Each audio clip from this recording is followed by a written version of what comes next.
You are now listening to In the Weeds Live, a podcast designed to build, inspire, and educate the hemp industry. Brought to you by U.S. Hemp Growers Conferences and Expos, Sunbelt Hemp Source, Hemp Harvest Works, Bish Enterprises, and Elite Extraction. Podcasts of In the Weeds Live can be found at intheweedslive.com. And now here's the show. In the Weeds Live. Good morning. Thank you for being with us today, Andrew. Good morning, Melissa. Glad to be here. Thank you. Hey, just really quick, Andrew, I want to just do a quick introduction for anybody out there that may not know you. I find that hard to believe, but this morning we are with Andrew Bish with Bish Enterprises and Hemp Harvest Works from Nebraska. Yeah. So, I operate those two companies. Bish Enterprises was founded in 1976 by my grandfather. My father and mother own it today, and we manufacture agricultural harvesting solutions, mainly for combines. Now, Hemp Harvest Works, I started just a couple of years ago. I think in 2017, it's been now, and that company was founded simply to provide solutions specifically for the hemp community from the ground up. We wanted to be a one-stop shop, whether you needed planting equipment, cultivation equipment, harvesting, or even processing equipment. So that's what we do here in Giltner, Nebraska. I've actually had the pleasure to tour your facility, and I don't know if anybody knows what goes on in Giltner. Which one is it? Giltner. Sorry, I don't know if anybody knows what goes on in Giltner, Nebraska, but he is definitely in the weeds, in the corn stalk. So to get to Andy's, you're driving miles and miles through corn to get to it. But once you hit the facility, it's very impressive, very well organized. And I know that both Bish Enterprises and Hemp Harvest Works keeps you very busy. And one of the things I find very interesting about you, Andrew, is not only are you running with those two companies all the time. I know that you don't have as much travel right now, obviously, but what else are you doing? I know that you and I have worked together a little bit on the Hemp Feed Coalition, but can you talk about your role there and with some of the other associations that you're with? Yeah, I happen to serve as the vice president of the Hemp Feed Coalition. I'm really excited to be a part of that organization. You know, our mission there is ultimately to get hemp approved as an animal feed for all the animals in the United States. So that's the end game goal. And one of the reasons I'm so proud of the work that everyone involved with that is doing is that's really going to help the farmer. When you look at hemp coming into America, and we talked about how's this going to help the farmer? CBD definitely had an impact on a lot of farmers in a lot of the country, but hemp could have a major impact on a lot of the farmers throughout the country, and just a great alternative to some of our other silage products. Yeah. So that's what we do at the Hemp Feed Coalition. And then I also serve on the board of directors for the Hemp Industries Association, as well as being the president of the Nebraska chapter of the Hemp Industries Association, and serving on the board of directors of the Colorado Hemp Industries Association. I have to tell you, that's a lot. I know that I have recently joined the steering committee of the Hemp Feed Coalition, and also joined the task force, and that's a lot. It's a lot, but I know that the work that the Hemp Feed Coalition and many of the other associations are doing is really a big deal for our industry right now. We absolutely 100% need those associations and to be coming together as groups from all over the United States to combat some of the things that are going on in our industry right now. So from me to you, I thank you for all the work that you do. So I appreciate it, and I know everybody else does too. Well, thank you, Melissa. You're welcome, Andy. So one of the things that I know that I don't want to beat a dead horse here and get into too much about COVID-19, but one of the things that interests me about you so much is you're not just on the hemp side. You and your family have been dealing in agricultural from all different levels, all different aspects for many, many years. So one of the obvious questions that I have for you is it the normal game plan for the farmer right now? Are we behind? Where are the farmers at as far as getting ready to plant? Well, it's definitely not business as usual. In terms of being behind. I don't see that farmers are that much behind. When I look in our area, we don't have hemp around here. This is Nebraska's first real year of growing hemp. So we are traditional agriculture, and I see lots of tractors in the field. There's lots of activity, but there is one major difference between this year and last year, and it would come down to the equipment buying. That's one thing that's just not occurring right now. Farmers are taking everything that they have already had and are using that this year. And a lot of the decisions that they were going to make about, purchasing new equipment have been put on hold. So we've seen a major shift in agriculture away from the purchase of new equipment, which ultimately will trickle down throughout the whole economy. Right. The Nebraska economy specifically, its number one driver is agriculture. So if farmers aren't going out and buying new equipment, the John Deere dealers aren't having that money to pay for the people that work in the John Deere stores or the Case stores or the New Holland stores or the Claas stores, and that absolutely has an impact.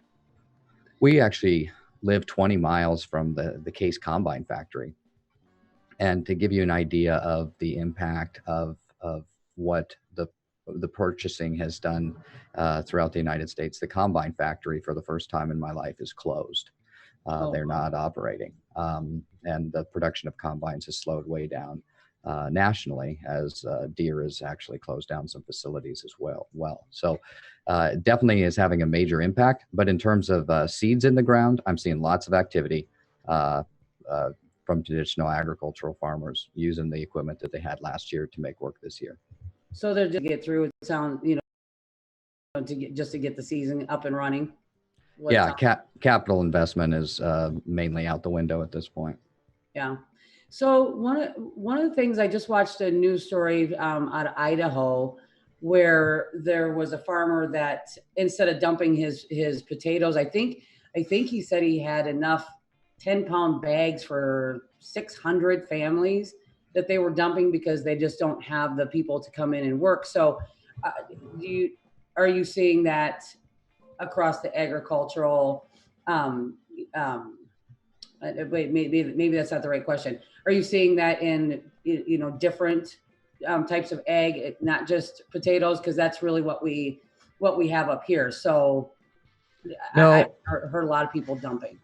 I guess most of it has been people trying to triage the situation and figure out what they can do with it. Most people are going to be dumping their material, though. I think that's a really unique situation out in Idaho, and God bless anybody that's capable of doing that. But there's just a lot of people that don't have the supplies or the funds to be able to go even that far, and anything but dumping is a cost that some people just don't have. In our area, we definitely won't see anything like that, just because we don't produce human consumption food in our area. Almost all of our in my part of the country go to seed production or soy production that typically animal feed. So we definitely won't see that around here. But I haven't heard of a lot of that. Most of it is, unfortunately, the dumping of products. Yeah, I know that we're up here in Wisconsin. We're getting a lot on the dairy. Where milk is being dumped quite a bit. So hopefully with the bars or restaurants and bars opening up, slowly, that'll start to change really quick. What is the status of Nebraska? I saw 21 states. I thought Nebraska was in it. Are you guys? Are they doing the phases, or are they opening it up right away?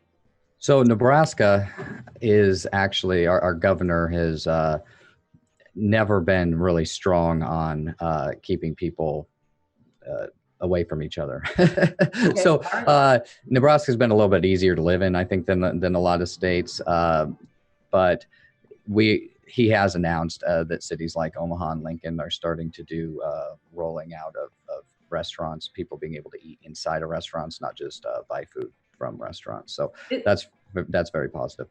Is it the 25%, or are they just opening the doors? I'm not sure exactly what they're going to do at this point. Interestingly enough, the community that's closest to me, Grand Island, Nebraska, it actually is a real hotbed of activity, and it's been getting worse and worse, with just over 1,000 cases yesterday in a town of only 40,000 people. So there's a lot going on locally, but overall, throughout the red it's not been too much of a problem for us, thank goodness. Yeah. Well, it's just, you just stay safe, Andrew Bish.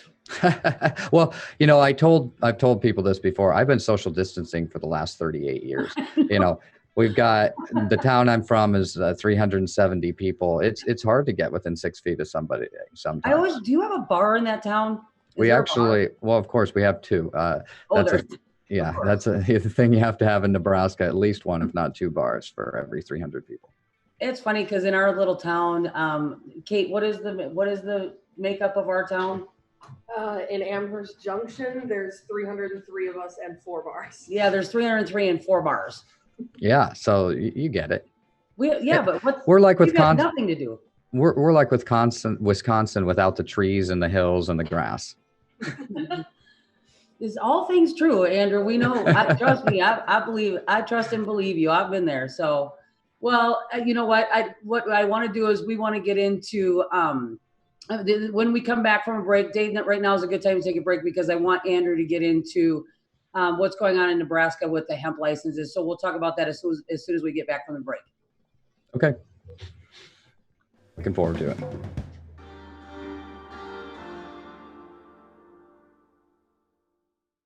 Hemp Harvest Works. Hemp Harvest Works is a design, engineering, research, and sales firm that offers large, medium, and smaller scale machines designed to reduce the overall cost of production. In addition to offering the machines, we work to connect growers with custom harvesters capable of delivering above average results and provide consulting services for growers and harvesters seeking quality information. If you need a machine for your hemp, we can help. Go to hempharvestworks.com. You're listening to In the Weeds Live. Catch the podcasts at intheweedslive.com. And I bring you back to our hosts for today.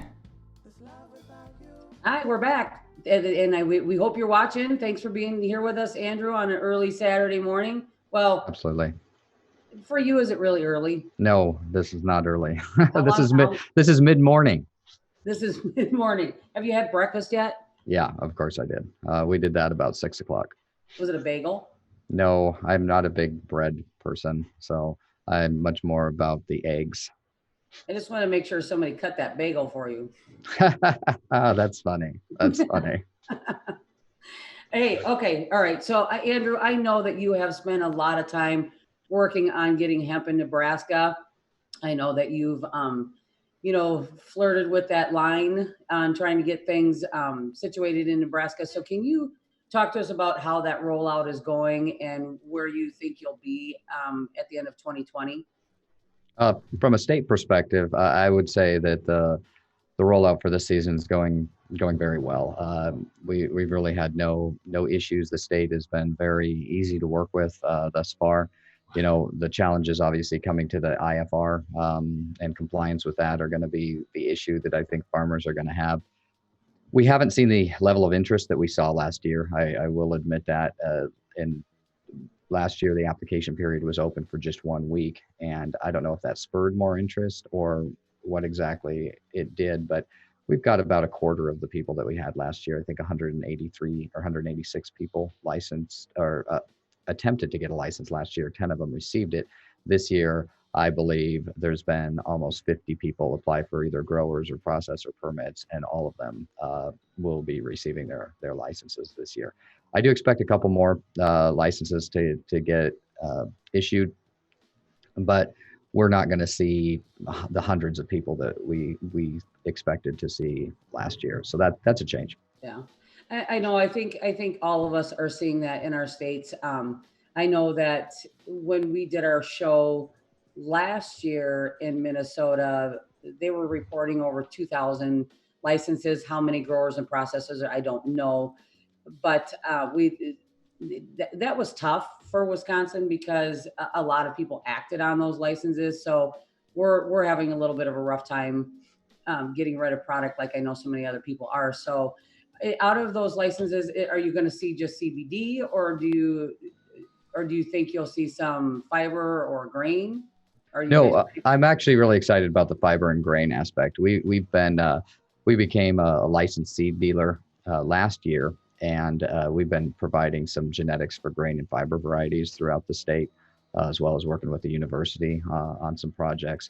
And so we're going to see more testing of grain and fiber varieties in the state of Nebraska than CBD. Absolutely. We do have some growers that have some greenhouses and are definitely doing full on CBD production, but there's not as much of that. And I think that that's part of the reason for the license decline. A lot of the people last year were more interested in the CBD aspect. And now a lot of the license holders are going to be just experimenting with those grain and fiber varieties. Well, that's one of the reasons that you're just the perfect person for us to talk about from all three aspects as far as farming. And we could have had a few other people on here, but I wanted to keep this more technical and not bring in the farmer on this call or on this podcast today. So we want to talk a little bit about large scale versus small scale planting. And so when you talk about your seed and your fiber guys, and we talk about, because obviously that's large scale, what are you thinking about as far as acreage goes? Do we know what they're talking about growing? No, and I don't think it's going to be large. A lot of the growers that I've been talking to and what I've been supplying people on has been smaller grows of up to 10 acres. We are going to see some 40 and 80 acre grows from the grain fiber varieties, but that's going to be less than that's going to be less common. And mainly because a lot of these individuals, again, first year trying this out, they're being semi-conservative. They've taken some good advice, which is only plant what you can afford to lose, and so that's what most of them are going out doing. And then as far as like your CBD guys, is it mostly greenhouse grows that you're seeing, or are you seeing any outdoor? No, they're mostly outdoor, actually, Okay. Which is always shocking to me.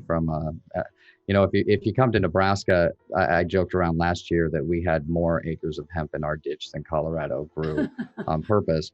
And so I'm always a little bit nervous when I see outdoor grows around that type of thing. But we've got some people that are definitely trying that, and I would say that that's the norm, and the greenhouse is the abnormal. Okay, so now as far as fiber and grain goes throughout the United States, we know that we've got processing facilities. We've got the hemp wood coming out of Kentucky, and so I'm not really familiar with the farmers that are growing it and what the acreage is. Do you know? Can you speak to that at all? Well, again, it's been pretty minimal, to be honest. North Dakota has been about as active as you can get in the grain processing because they weren't allowed to grow CBD varieties until last year. So in North Dakota, there's been somewhere between 1,000 and 3,000 acres grown for the past 5 years. When you get into Kentucky, again, most of it's going to be CBD varieties, but I would put out there that there could be somewhere between 1,000 and 2,000 acres of grain grown in the state of Kentucky. I don't think you'll see much in Tennessee. Tennessee doesn't have as much area for large scale farming. A little bit to the west, but maybe 500 acres in Tennessee. I don't think that we'll see over 100,000 acres of grain and fiber varieties grown throughout the United States this year. I would expect that number to be well short of 40,000. Oh, wow. Okay. So, I mean, we've talked a lot about this. We've talked about trying to build the infrastructure in the United States and trying to get the end users on the grain and fiber side. So, and I know we've talked, I've heard up to 5 years it'll take to get a really good grain and fiber platform going. Do you think that's the case, or do you think it could be earlier than that? I think it definitely could be earlier, especially now that Texas is involved. And Texas could be a real wild card when I said how many acres are being grown, because they just got license opportunities. And most of those guys I shouldn't say most, there's a lot of them interested in large scale fiber production. So if we got somebody to build out a facility in the short term, you could see a lot of the things change in the next 12 months. Honestly, you could see a completely different landscape in 12 months. But that's going to be whether or not somebody comes in with the funds necessary to open a processing facility and support it appropriately by having the backside of it figured out. But I absolutely think that you could disrupt our marketplace today within 12 months if there's a capital injection in that area. Well, I know that we've been asked to talk more about the grain and fiber, and to be quite honest with you, I couldn't be more excited to get into the grain and fiber, more of the industrial hemp side. When we're doing our shows, and when we did our Bloomington, Minnesota show, I felt like that it was a great buzz throughout the day. You could see excitement coming back into the conversations. We did the hempcrete workshops. We did growing for grain. We had Lucas in, that talked about alternatives. I think then he got into biofuel, right, Kate? Yeah. So so it was. I was so pumped up by the end of that day. It was very exciting to me. So I think you could be right. There's a lot of people are throwing their skepticism into it because of what's gone on in the CBD world, but I'm thrilled about the grain and fiber side. Yeah, and that's ultimately where the longest legs of this plant are going to come from, because there's so much more opportunity. Once we legalize hemp as a foodstuff for animals outside of humans, then that'll be tremendous boost to the industry. And then, like I said, we get a processing facility for some of these the stock material, and somebody that's created a marketplace for that'll help out a lot. There's some stuff where everybody's working on something, I feel like, on the fiber side. So I'm excited to see what comes out of it. Yeah, I mean, that's one of the neat things is there are so many people trying to figure out what can we do with this right now. And there's so much enthusiasm. Yeah. It's going to lead to some very positive changes here. Well, it's exciting. So I couldn't be more thrilled. So I know that I saw a report that you did, and I don't know if you really want to get into that report, but that's going to lead me to my next question. So I know you did a report on the economics of hemp, and I think you did it for fiber seed, or fiber grain and CBD. Am I correct on that? No, I was specifically talking about CBD production, the difference between horticulture and agriculture, in that particular conversation, but we've done the math on the grain and fiber. I've not presented that yet. Can I bug you about that today? Yeah, absolutely. Okay, good. I wasn't sure if you were going to be mad at me if I put you on the spot, but no, I love to talk about grain and fiber. So. Okay, good. So we always talk about the early planning. So far in the last few In the Weeds episodes, we've talked about genetics and clones, and we've talked about site selection, soil prep, and what that the outcome that's going to have on your crops. And then as I was doing some research for today, I read a really incredible article on what can happen to your fiber or your grain just by planning the rows correctly, making sure the separation between the plants is correct, and the economic impact that will have on your end. Is that true? Is that true? Can you elaborate on that? Talk to me about what that means. Absolutely. When you look at traditional row crops, spacing is one of the most important factors out there to make sure that you're being efficient, and that's going to remain true of hemp. Although there's some differences with hemp that you don't have with some of the other plants. For instance, if you grow a corn plant all by itself, it will grow tall and slender and look like a corn plant. But if you grow a hemp plant all by itself, you notice it bushes out and gets bigger. So when you're growing for fiber, it's really, really important that you have high density. So we're talking about like a 7.5 inch row spacing with maybe a 2-inch plant spacing, looking for a density of about 45,000 seeds per acre is what you're going to put in.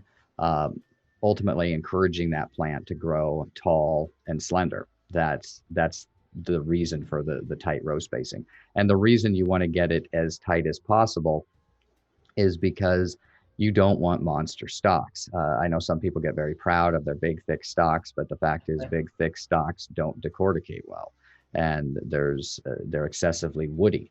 So, maybe if you're looking for wood material, that might be good, but it's going to be tough to find decortication material for that. So 45,000 seeds an acre is pretty standard if you're growing for a fiber variety. Whereas if you're going to grow for a grain variety, you're going to go with still a high population, but not quite as much, because you need those tops to be able to spread out to gain as much seed as possible. So you're going to come in at maybe 20 to 25,000 seeds per acre. And typical row spacing of grain crops are 30-inch row spacing. If you're in an area of the country where you're already set up for 36 or 40-inch, you'll probably be consistent with your local row crop spacing. But most of the country is 30-inch. And looking at, again, the 25,000 population density. So a little bit more spaced out, and it'll get bushier at the top than the fiber varieties will, since they're all bunched together. So just continuing on the fiber conversation for just a minute, and then I want to go to grain. But as far as fiber goes, can you talk to us about the planting equipment? Is it different than, obviously it's different than, when you're planting, a small acre crop versus this? are we using completely different equipment, or is it the same? It's mostly the same. From a planning perspective, it's pretty straightforward.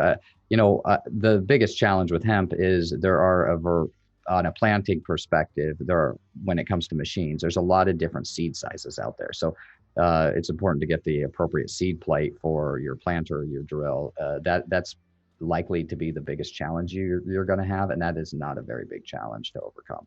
So getting that corrected, then you're typically using a traditional drill for the fiber varieties, and a regular seeder or planter for the seed varieties.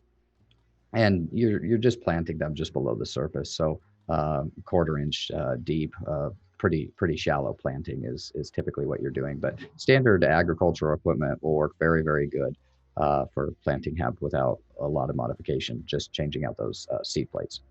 So is that a Bish Enterprises Nope. planter, or is that a Hemp Harvest Works?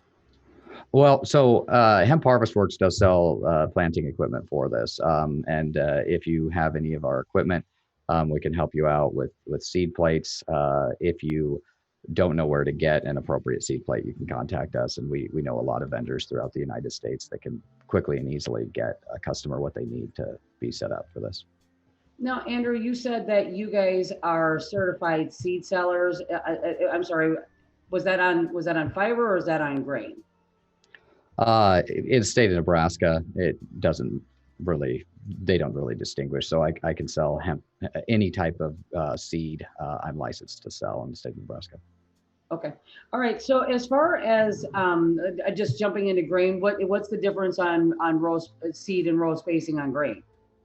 Well, again, you're less dense, so you're about half the population. Okay. 30-inch row spacing is pretty typical that you're going to see there, with maybe about 2.5, 3-inch plant spacing. Again, the tops, you want the plant to get a little bit bushier. With the grain varieties, you want some of that. You need it to go through the sexual process, because that's where the seed comes from. And the more plant material you have, the more opportunity you'll have for seeds to grow, and that's what you're looking for. So you can get a higher per acre return. Ideally, a farmer, if you're planting 20 to 25 thousand seeds per acre, on average, you could expect somewhere between 1,000 and 1,500 pounds of seed on the return side of things. Okay, all right. And then if you're doing fiber, just if we're talking tonnage, that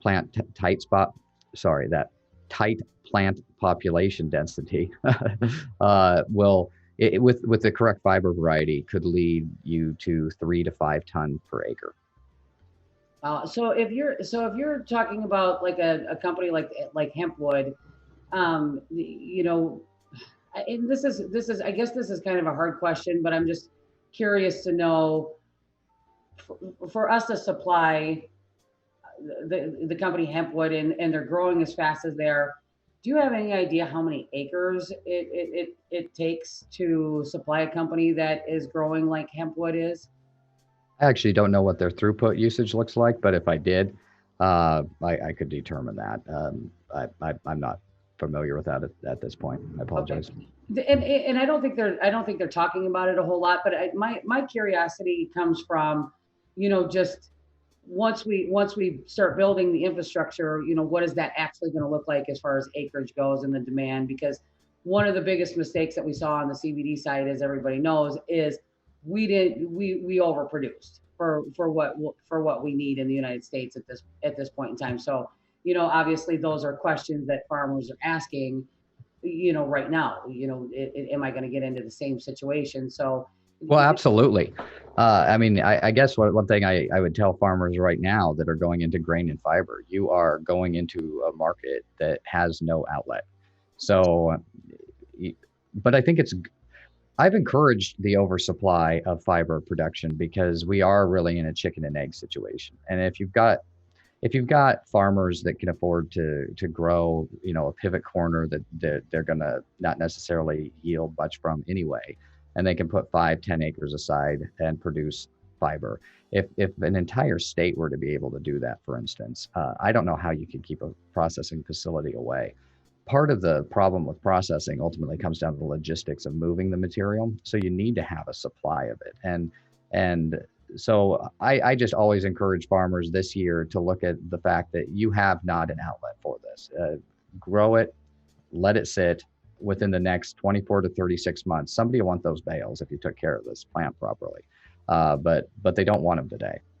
But if you don't grow them today, in 24 to 36 months, there's not going to be anybody that wants them. So somebody's got to start doing something. And I think that the farmer, in a very small way, with a lot of farmers collectively, can make some big things happen.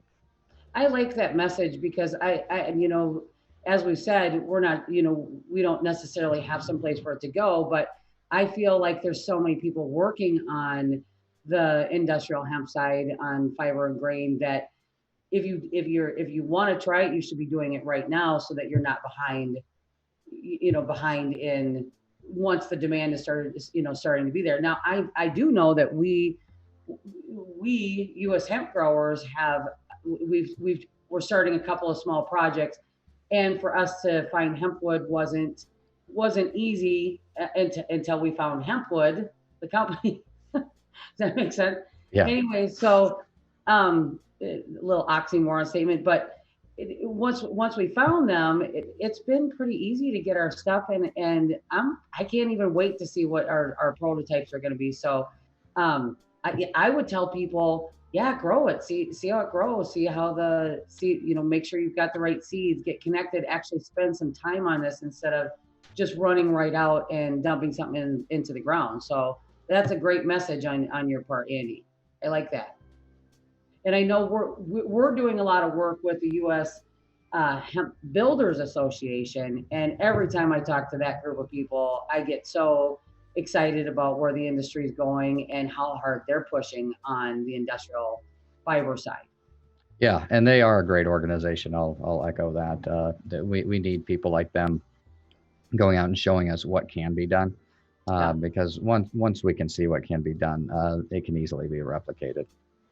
So, Andy, I'm going to ask you this question, and then Dave will take a little break. But I want to talk about the work that I think you're working with Corbett from Formation Ag on this. If I'm wrong, just correct me. But on decortication, I know he's doing a lot in that area. So when we come back, can we talk about that for just a minute?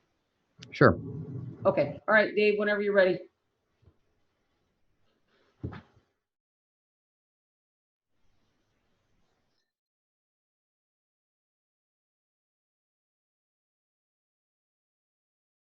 Sunbelt Hemp Source is an organization of dedicated professionals in the hemp industry.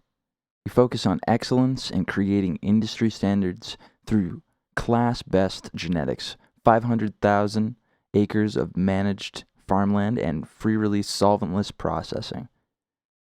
SunbeltHempSource.com. You are watching and listening to In the Weeds Live. You can catch podcasts at intheweedslive.com.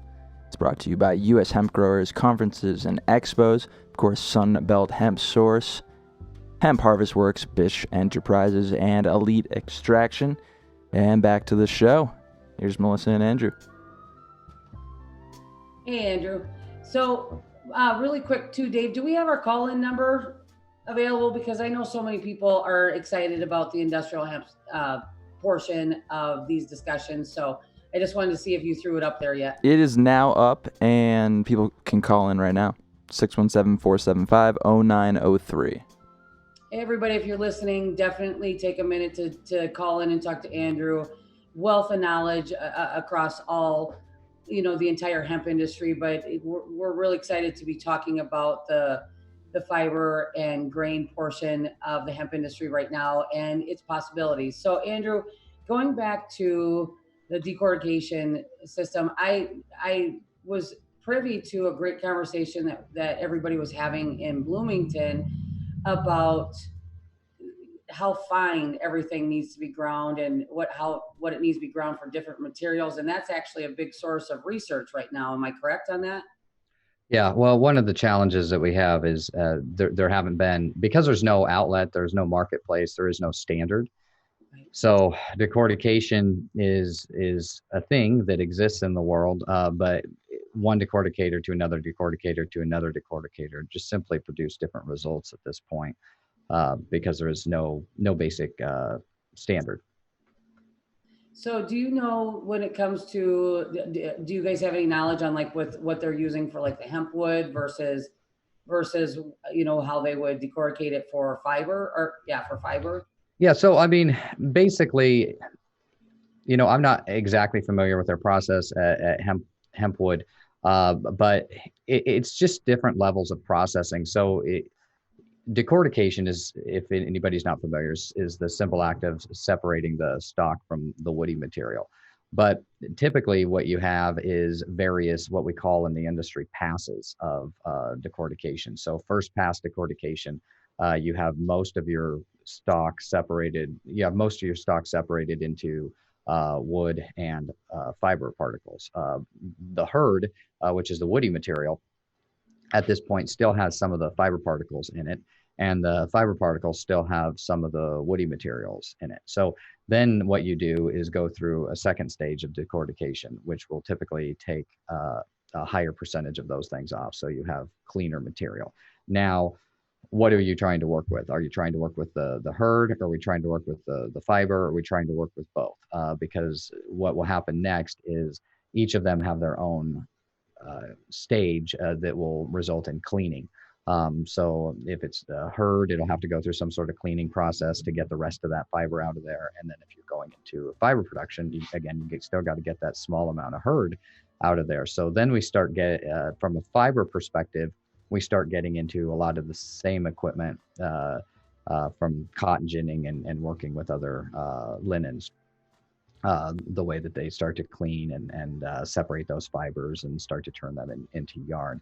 It's just a lot more stages is really what it is. So it's all much of the same, but it's the different stages that it goes through. And since there isn't an open market for hemp, it's hard to determine what stage a person needs to deliver it in at this juncture. So there's just so much research that we need to do. But in order to do that, we've got to get the bigger companies interested. I know that we've heard from plastics people. I know that we've heard from cardboard guys that want to use hemp as far as their recycled materials. So I think it's coming. I think it's coming very quickly. So I love that the fact that you guys are working so hard on having the decortication systems, ready to go by the time that gets here. Yeah, and I will say that, I'll give most of the credit from a research standpoint to people like Corbett, because he's really been working very hard. I've spent more of my time from the agricultural perspective with the plant, getting people involved in growing it so that we can go to some of the machines that Corbett's produced. We typically do a lot of marketing and sales for Corbett of those pieces of equipment, but yeah. Corbett and his team has really done a lot of research on this. And most recently, I will tell you, there's been an advancement in his facility He's had this large scale processing unit that he just resolved one of the issues that they've had from producing a nice clean fiber hurd product. And I'm really excited to see what he does with that knowledge now that he solved that problem this last week. It's so funny because every time I see Corbett, and Corbett's actually one of my favorite people in the industry, but every time I see Corbett and he's got his machinery with him or some of his stuff that he's decorticated, he's like, okay, this is what it did now, and he's super excited about it. So I absolutely love talking to him about it, but most of what he says goes right here. Yeah, he's I don't know what that means. Well, yeah. Well, if you've never been a part of it, it's hard to understand. But yeah, he's got tremendous enthusiasm. I can tell you, we've spent no less than at least 1 hour this week talking about decortication, and I've seen several grainy videos that I do understand what's going on that other people might not. But yeah, it's been fun to work with Corbett. He's a bright spot in this industry for sure. Oh, absolutely. That's, and Andrew, sometimes I feel like I'm asking way too many elementary questions, but I think that there's so much unknown out there on the, the fiber and grain side that it's hard because I know I've spent the last 3 years, in the CBD side, and, I finally got comfortable with that, and we're jumping in headfirst into the industrial side, which, again, I'm thrilled with. That's where my excitement comes in. So now I feel like I'm learning a whole nother side. So I appreciate the education that you all bring just through random conversations or podcasts like this, or even at the shows that we do. I think it means a lot to everybody out there to have somebody that's willing to sit down and go, no, this is what you need to do. And this, and just really be able to spend the time to educate us. So I thank you all for that. I appreciate that. I also want to, since you're thanking me, I guess I want to thank the farmers because it's going out and being with the farmers in the field. Those are the guys that have educated us on a lot of this stuff. Obviously the farmers aren't educating us on decortication, but just going out and touching and feeling and working with this stuff, I really have a great appreciation for everyone that's allowed me to do some of the things that I have so that I can come back and provide some of this to you. Well, now, one of the things that we wanted to get into today was the economic side. So when a farmer is getting into, he's making the decision, am I going to go fiber? Am I going to go grain? We know up here in the Midwest as well as Nebraska, we're large acreage. We've 600-800 acres is a typical size for us. So when we're talking economics, do we have any clue what these guys are going to make per acre if they're let's just say fiber for a minute? Well, yeah, I mean, again, so all of this is based on if you can find a buyer, and there's not really a good market. But currently, going rate for stalks, if we're having a negotiation with somebody, is running about $250 a ton. So you've got, like I said, you might be able to get 3 to 5 ton of material off of a field. So if you get 3 ton, that's about $750. If you get 5 ton, now we're into it about $1,250. Your input costs on that, you're going to spend maybe $5 a pound on seed. So $200 an acre input. And then potentially up to $1,250 from an output standpoint on the fiber. Now, that doesn't cover the cost of the tractor or the baler or any of that stuff. So that kind of needs to be factored into a farm plan. But those are the basic numbers you can work with is $5 seed input, 40,000 seeds per acre. And then looking at, again, probably about a $200 input per acre to get that off of it. Or if you're going for grain, again, you're a little bit less population. You're going to have less input, somewhere between $40 and $88 per acre input costs on your 20,000 to 25,000 seed per acre planting. Again, your grain prices are probably going to run you about $5 a pound. So now we're left with what do we have left over? Well, when we go to harvest that, ideally you should be able to net somewhere between 1,000 and 1,500 pounds per acre of seed. The going rate right now is about 55 cents conventional, or $1.10 for organic seed, or organic grain, I should say. So in that particular setting, at 55 cents and 1,000 bushel an acre, or 1,000 pounds per acre rather, that's $550. If they're able to get that up into the $1,500 or 1,500 pounds per acre, they might be up above 750. When you go into organic, again, those numbers start to get higher, as you're looking at $1.10 times 1,000. So now you're into it, $1,100 output is what you could expect, and at 1,500 pounds per acre, you could expect where are we at there? $1,550 in return. So pretty decent returns. Again, if the entire country starts growing that, we're going to see that price fall, and then we're not there. But that would give you a basic understanding of what a farmer can put in and expect to get out of this right now. And as far as grain goes, I feel like, we've met in the last year, we've met some amazing people on the grain side that, that are buying and they're contracting with farmers. So, I'm really pushing people to go out and explore the grain side right now, because I feel like the buyers are more accessible. Is that a correct statement? Well, I think in the way that there are a couple buyers, there that does make them a little bit more accessible. Again, I think we have some real challenges from a grain perspective in the way that we can only feed it to humans, and that's going to be a continued challenge that we have until we can overcome that. The one nice thing about growing for a grain variety is you could do fairly easily a dual crop. And if you are doing a grain variety with those same yields that I mentioned, you'll probably end up with a ton, maybe 1.5 tons of extra stock material per acre. So you do have the ability to increase that profitability with that dual crop. Now, I know that you guys, I know that Hemp Harvest Works is working hard on a harvester for fiber, because the stalks are harder, and I know that you guys have had quite a bit of success in that. So you want to talk to us about that machinery and how you guys are doing with that? Yeah, we got 2 machines that we've been working on. One of them I hope to actually display next week, at least the top part of it. We produced a combine setup that we can put a header into the air 9 feet. And then I've been working on adding the forage harvesting chopping equipment to the bottom side of that combine, so that we can bring the stalk in and chop it into 2 to 3 foot lengths, like what they're doing over in Europe. We're using a different combination of headers that we think will work considerably better.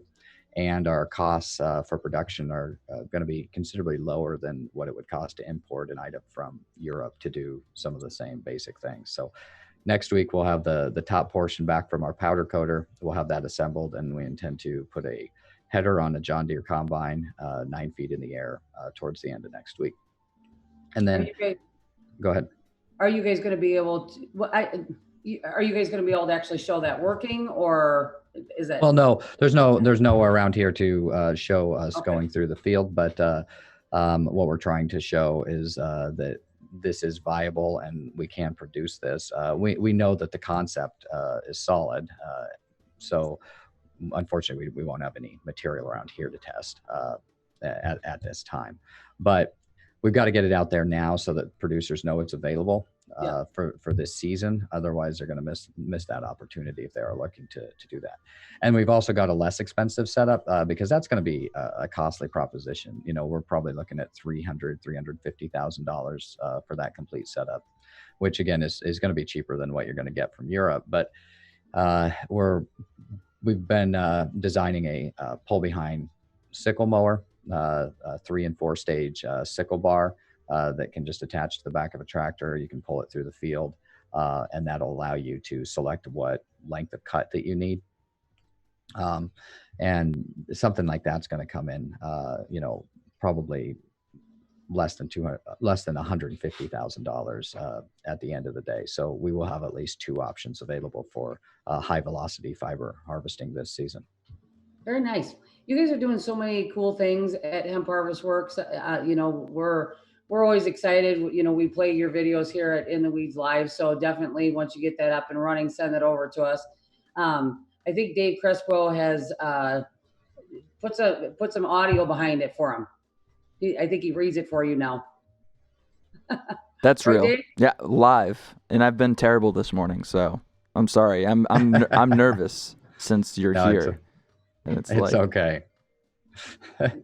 No, Andy's easy. Just he'll send you over some audio. We'll get it up with the commercials. So I think he needs it on a few of your products, but we definitely want to show Hemp Harvest Works off because we love what you guys are doing down in Nebraska. Andrew, we could talk about this all day long. Is there any points that we've missed on just some of the basics today that you want to fill us in on when it comes to the planting season? We're, like I said, I feel like on the industrial side, that's all we're doing is teaching people. There's a ton of interest, so I don't want to miss any opportunities. Well, one thing I would say that we didn't cover is periods of growth. And when you're looking at grain or fiber, a lot of times the question is, well, when do I plant it? When do I harvest it?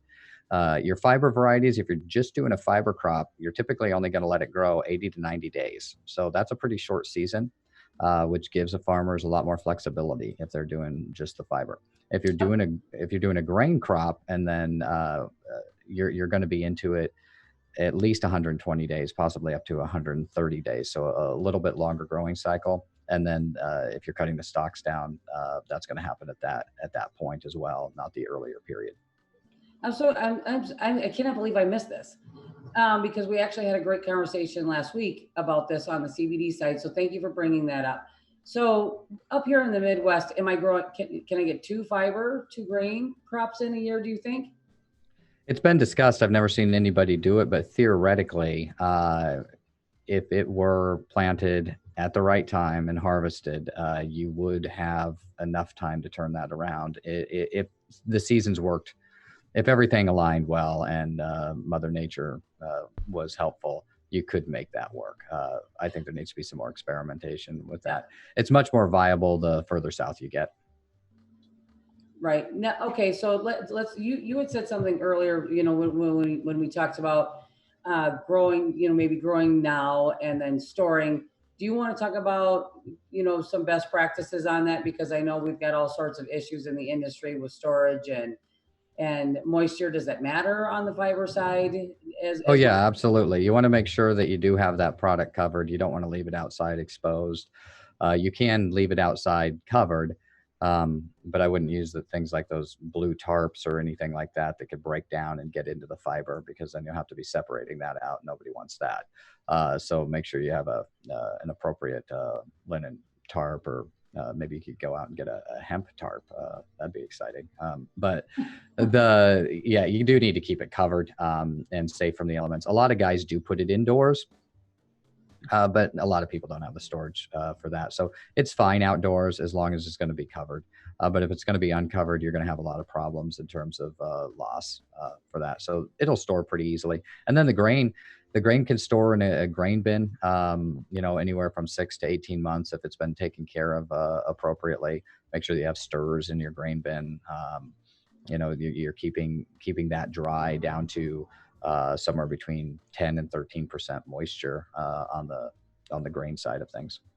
So are you just cutting that right from the field and let's just say I'm putting it indoors? Am I cutting it from the field and just putting it indoors, or does it need to go through the processing? Like the stock material? Yeah. Oh no, you wouldn't process it yet. So you'd be cutting it and you let it sit out there to do some retting. Maybe a couple weeks, and then come back and bale it, and then it'd go to processing from that point. Okay. See, I'm telling you, I'm learning a lot. That's a great question. I'm learning a lot. So it's when we talk about groups like USHPA and we talk about like the Hemp Feed Coalition, I know that Hemp Feed Coalition is doing a bunch of research with different universities, and I don't know how much of that is out there yet. So I don't want to, talk ahead of myself. But with those two groups in general, and I know there's other ones out there that are pushing it too, but those two groups in general really impress me as far as they're starting in the right places by getting the universities involved and getting the research done and bringing, like, I know the Hemp Feed Coalition has got some cattle farmers that are willing to work with grain. So do you want to talk about any of those, where we're at with some of those different associations and things that you're excited about? I think, when we look at the Hemp Feed Coalition, while we're definitely looking at a lot of different animals, uh, chickens are likely to be the first one. There's some studies we're working on right now, and working with some organizations that are putting some money and effort behind getting it approved for chicken feed. So that's really exciting. From that point, we're actually working on putting together a little. I don't know if it's little, but it's going to be an infographic, I guess, of the timeline of the Hemp Feed Coalition, as well as all of the different animals and where we are in the stage of progress, so that people can really understand, where are we? But the number one question we get is, why does this take so long?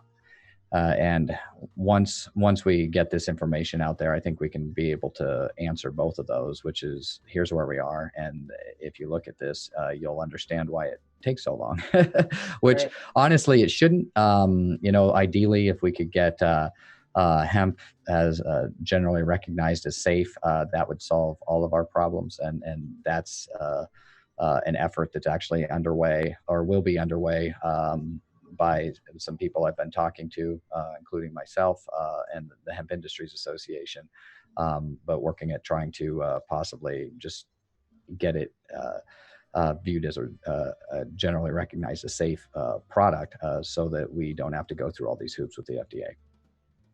I know that they were looking to cut some of the red tape right now. So I don't, hopefully that'll be successful and we can move forward a little quicker on that. Cause I do feel like that's, there's been these conversations for a long time. I know that when I did my first show on the East Coast, there was a woman, I believe from Virginia Tech, that was working with chickens and chicken feed. And so, the research on that's a couple years old already, at least from what she was doing out in Virginia. So so hopefully that'll start moving along a little quicker. And I know that the Hemp Feed Coalition work is really solid. So I'm excited to see where that goes, and I'm excited to be part of that team too. So. Well, and it's a really unique time. I mean, obviously, we're all aware of what's happening in the world around us, and how different it is from last year. But because of this, there is a disruption in our food supply chain, as well as many other supply chains. And to me, this brings opportunity to hemp in a way that it hasn't had before, because it can really step in and help fix some of these problems that we have. We just got to get everyone on board and understanding the benefits of the plant. Andy, as you said before, the whole reason that I do what I do, and I know you do what you do, is we're out there, we're advocating for the farmers, and we're trying to get them, a solid crop, and we're trying to make sure that, as we're moving forward, we're warning them about overproduction on the flower side. We're warning them about making sure that they have contacts and buyers. And some of our fifth, seventh generation farmers are just not used to having to. I don't mean this in a bad way, but put that kind of work into it. They're used to going buy the seed, grow the crop, take it to a processing facility, they get their check, and they move on. And so, so all of the infrastructure and work and the work with the farmers that everybody's doing is so important. It's just so important to keep moving that process forward and getting them comfortable with hemp again after our last year's season. So Yeah, and we can't forget that ultimately it was the farmers that helped put together these corn and soy markets, and so again, it'll be the farmers that help us build the hemp Oh, industry. absolutely, absolutely. I hope I didn't make it sound like they weren't there. No, you didn't. Okay, because we're working with some amazing farmers that have been so helpful in so many. Well, at least with like coming to our shows, we always try to put 2-3 farmers on our panels because they're the ones who are, like you said, truly educating us on what's going on in their industry and how the plant is growing in the different regions. And it's also why we do as many shows as we do, is because it changes per region. So, so I don't know, it's all exciting stuff. And I'm thrilled to have you on the show today, and I appreciate all your time. Yeah, well, I appreciate being here, and thank you for all that you do. I've known you for a few years, and you've done nothing but good things for this industry, and I appreciate your continued efforts at bringing education to people. Thank you, Melissa. Yeah, no problem. Dave Crespo, are we missing anything? I don't know, breakfast maybe.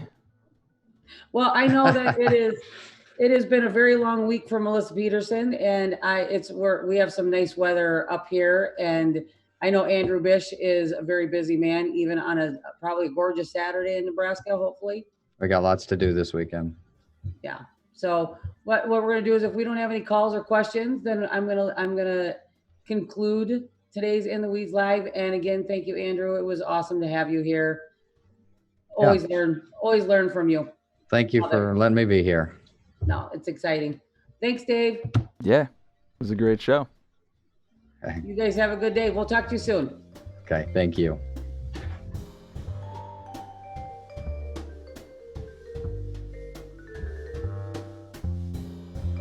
You've been watching and listening to In the Weeds Live. You can get your podcasts of In the Weeds Live at intheweedslive.com. Shows brought to you by U.S. Hemp Growers, Conferences, and Expos, Sunbelt Hemp Source, Hemp Harvest Works, Bish Enterprises, Elite Extraction, and again, go to intheweedslive.com for podcasts.